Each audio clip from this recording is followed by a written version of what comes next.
Welcome back. We are reading Sudha Murthy's The Magic Drum and Other Stories. We are reading Sudha Murthy's Magic Drum and Other Stories. We shall read a story today, The Emperor of Aragavadi.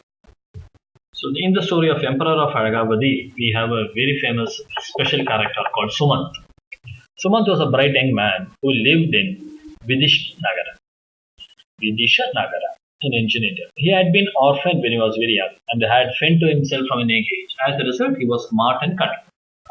One day, he felt hungry. He went to a sweet shop just in time to hear the shopkeeper tell his son, "Child, I am very sleepy. Look after the shop while I take a bath. Call me only if something important comes up." Sumant immediately spelled an opportunity. He hung around outside the shop for some time.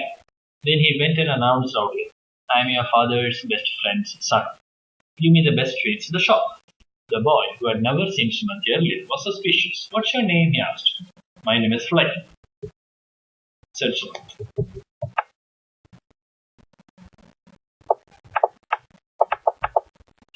Sumant helped himself to some delicious jalebis. As he sat eating, the boy ran to his father.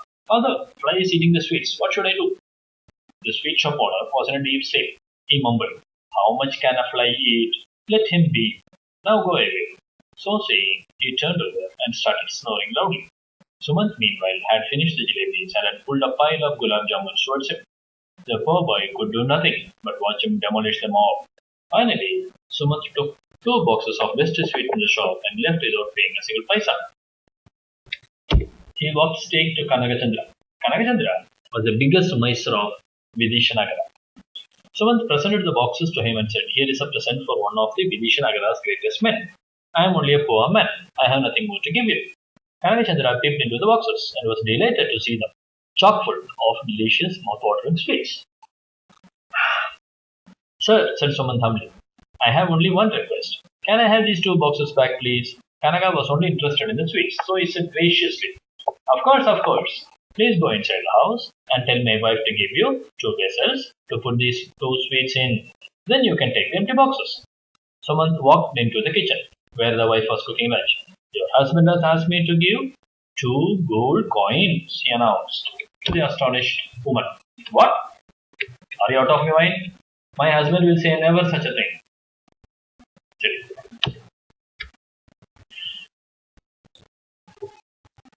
So she was suspicious.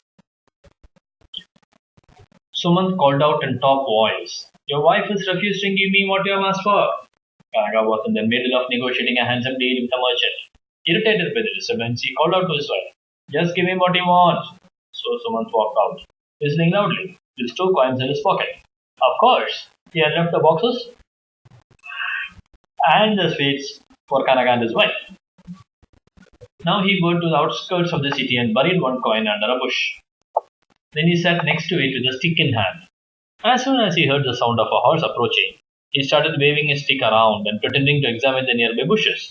The soldier, sitting on the horse, watched Sumant behaving in the odd fashion. When he could no longer hold back curiosity, asked, "What are you doing?" Sumant, pretending to be very busy, answered, "My magic cane leads me every day to a hidden treasure buried under the shrub. Today it led me here and I am looking for the treasure." Saying this, he started digging under the shrub, where he had just hidden the coin and pretended to find it with triumphant yell. The soldier could not believe his eyes and got down from his horse, examined the coin closely. Then he said, "Give me your magic stick. You can take my horse in return. It's the best you can get in the kingdom." "And that's a fair deal." Sumant pretended to hesitate. No, the stick is my life. I cannot part with it." After much cajoling and threatening, the soldier managed to take the stick from Sumant, who in turn rode off with a magnificent horse. He rode all day till he reached a rich farmer's farm. He knocked on the door and said, "I am weary traveler. Can you give me and my horse shelter for the night?" The farmer saw the beautiful horse and agreed to shelter them for the night. The horse was given a place in the stables and Sumant roamed to sleep. Next morning, Sumant woke up early and asked, "Can you give me a sieve?" The farmer, though astonished at the strange request, gave him one. Then he told his servant to follow Sumant. Sumant first went to the stable, where he collected some fresh dung from his horse, and then he went to his room and, pretending great secrecy, started seeing the nun. He knew all the time that the servant was watching him and making sure the man could see he was doing. Someone produced the other gold coin from the nun. The servant excitedly reported everything to his master. Farmer immediately made his way to Suman, who was grooming his horse as if ready to leave. Tell me about this horse, he demanded. Tell me only the truth, mind you. Suman, pretending to be scared, stammered. This horse has magical powers. Once a day it produces a gold coin in its blood.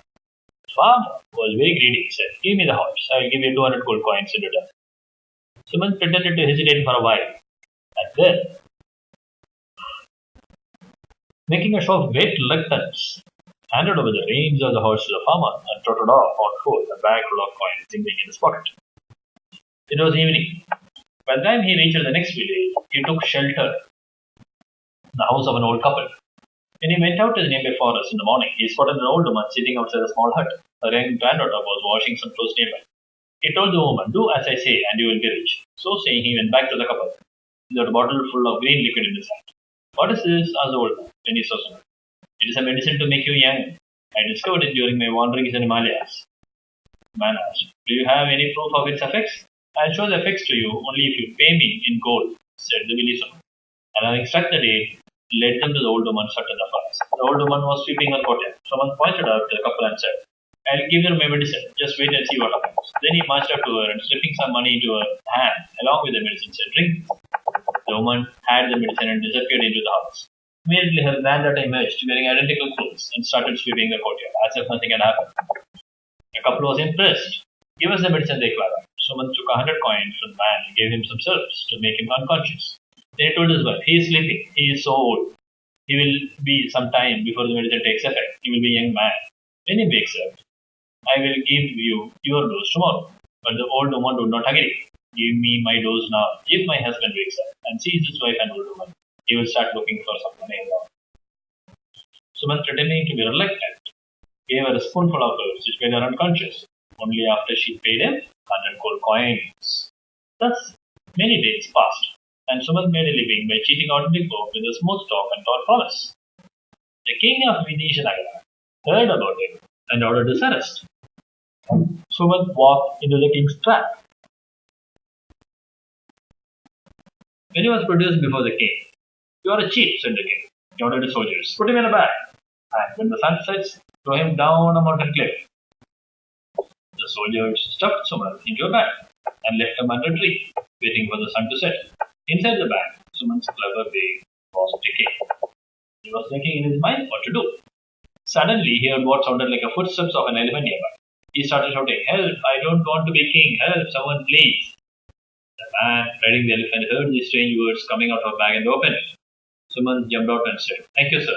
Our king has no hair, but this morning his elephant touched me with his trunk and he decided I should be the king after him. When I said I was just an ordinary man, he tied me in the sack and left me here till I agreed. The stranger was tempted. I will take your place. You take my elephant, he said. Suman happily agreed and rode off on the elephant back just before the soldiers arrived. They picked up the bag and threw it down the cliff.